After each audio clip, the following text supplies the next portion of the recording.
I am in my delusional era, so I decided to start doing booktube videos because why not? So I'm actually re-recording this video because I felt like I wasn't making any sense the first time I filmed this. Anyways, this is everything I read in June. I only read on my Kindle this month. I don't know, last month?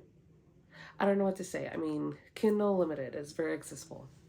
So I have my handy dandy iPad here with notes to make my point across because I was just rambling the first time I recorded this. Also, I feel like my hair looks like a mess, so let's just ignore that. So I read Housemaid by Frida McFadden. I had been looking for a thriller for a while. I have a few thrillers on my bookshelf, but I was finding it a little bit intimidating because I'm mostly a romance reader. So but overall, loved it. It was a 5 for me. A great way kind of like to get myself into reading thrillers. It gave me Gone Girl vibes. Nina, crazy for a reason. Um I never remember main character's name. What was her name? Started with an M. It wasn't Molly. Millie. Millie, girl, I don't know what to say. Overall, I support women's rights, but I also support their wrongs. And that's what you're getting with this book. I feel like a lot of people talked about how they knew where this was going. And I kind of did too, but not in a way where it put me off. Like, it was as I was reading the book, I was like, oh my God, is this this? Is this that? And I kind of had like context clues of where it was going, but it still took me by surprise and I loved it. And also, this book really got me into writing notes on my Kindles I read. I've always like highlighted, but I never added notes. And my notes, I think, are hilarious in this book. Like, pat in the back, honestly. I crack myself up. So I read Right Man, Right Time by Megan Quinn. I had gotten into my sports romance era back in, I would say, February, March. And hockey are the ones that I really, really enjoy. So I had been looking for a hockey romance to read. And I downloaded this one and I wanted to love it and I didn't really love it. To me, it was all smart, no plot. And it did have a plot, but I don't know. I didn't enjoy it. That the reality of it. Funnily enough, I liked it when I started reading it because it started like a fake dating, like, please do this for me as a favor. And I don't know, it went downhill. Also, she's a senior in college and he's like well into his like mid 30s. And I know a lot of people really enjoy age gaps. A lot of people enjoy age gaps, and I also enjoy myself an age gap from time to time. For this specific book, I don't think it worked well. Like, you could tell the difference in the ages and how they acted and how they went through life. So I read Baby Moon or Bust by Ava Hunter. I don't know where I saw this. I know I saw it on BookTube. Don't remember who it was from. Decided to read it. I feel like I'm repeating myself here, but didn't enjoy it as much as I thought I would. It was very insta-lovey, which, I mean, kind of typical with the romance, but this was very insta-lovey. So I couldn't get over that. The main character, Solomon, or main male character, Solomon, I don't like, he didn't portray that mysterious, grumpy male persona to me. The grunting was getting old. It was getting old for me. His sister, unhinged, entrometida. How do you say that in English? See, this is a problem. I forget English words. She was all up in his business, without him asking her to be in his business. Girl, we get it. You're trying to protect him and you were his wife's best friend, but take it down a notch. You need to calm down. Out of touch.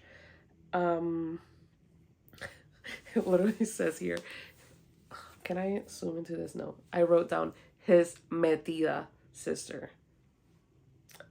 She was all up in his business. The female main character, her last name, True Love, jail. I get it. You know, we're trying to be quirky. But True Love, her name, what was the line on the summary? Tessa True Love, but she doesn't believe in love. No. And don't get me wrong. I love me a silly little romance. I'm the type of person that just, I give everything and anything a 5-star. If it made me giggle and I enjoyed myself, I would give it a 5-star. But no. Just like everyone and their mother, I read Done and Dusted. It was all over my For You page, so I decided to download it. Not gonna lie, definitely thought it was a sapphic romance because to me, it looks like two women in that book cover. I'm sorry. I love them. So I enjoyed this book so much. It was a short, cute little romance. Best friend, no, not best friends. Brother's best friend.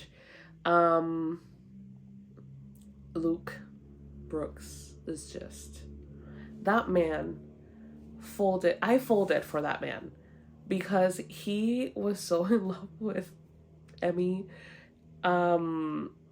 He's such a simp for her, and I loved every single minute of it. I enjoyed it. The quote that is going all around, that he can't believe that he was put in the universe with Clementine Ryder. I needed a second to recover after reading that. The way the relationship evolved, I really enjoyed that. You could tell, like I could tell that the animosity was between them, especially from Emmy's side to Luke. Please forgive me. I don't know why I struggle so much with the name Luke. Anyways, I really enjoyed the way their relationship evolved, how it was like frenemies to friends to eventually lovers. And I could see that friendship genuinely portrayed, so I really enjoy that. This book has got me wanting to move to Wyoming, buy cowboy boots and a cowgirl hats, and ride horses. I don't even like horses or hats because I have a big head, but I would do it. For a man like him, in a heartbeat. I would do it in a heartbeat. Teddy and Gus. That is the friends to lover I'm waiting for. Friends to lovers I'm waiting for. I know Wes and Nadia? No, that is 100% not her name. But I know his book is next, but I need Teddy and Gus. Their banter, their fighting, he 100% hates her. Immediately, the minute I read in that book that he hated her, I was like, I need to read that. I need to read it, and I cannot wait. Give it to me right now. Teddy, in general, I love her. She's so funny. She's the best, in my opinion. But yeah, I really, really, really enjoyed Done and Dusted. It was 100, well, yeah, it was my favorite book of June. I really enjoyed The Housemaid as well. But Done and Dusted just has a special little place in my heart. And then finally, I wasn't gonna include this. I actually forgot about this on the first time I tried to record this video. But I read, kind of, Call It What You Want. But the reason why I forgot about it is because I DNF'd this book.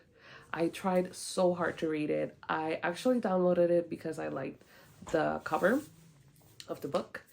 I always judge a book by its cover, and I was really excited about this, but I got over it quickly. I DNF'd at like 60-ish percent, 65-ish percent, I think. I don't know. I understand that it's supposed to be this like toxic situationship where she's always pining over this guy that can never get his act right, but it I couldn't do it. In their relationship, I got over it quickly. It gave me, if I think about it now, it makes me think of Scandal in the worst way possible. I watched, I think, like 1 or 2 seasons of Scandal because I got tired of Fitz and Olivia. Just the whole back and forth. I don't care. So I DNF'd it. Maybe later on I'll try to finish it because it stares at me every time I open my Kindle. So maybe I will. Maybe I will. But yeah, that's all I read in June. No one asked for this, but I will keep doing them. I'll be here in July. Actually, I asked my friends to pick my July TBR, so I'll post that eventually. But yes, I have that. Very excited. I never pick TBRs because I never stick to them. So we'll see what happens. But yeah, that has been me.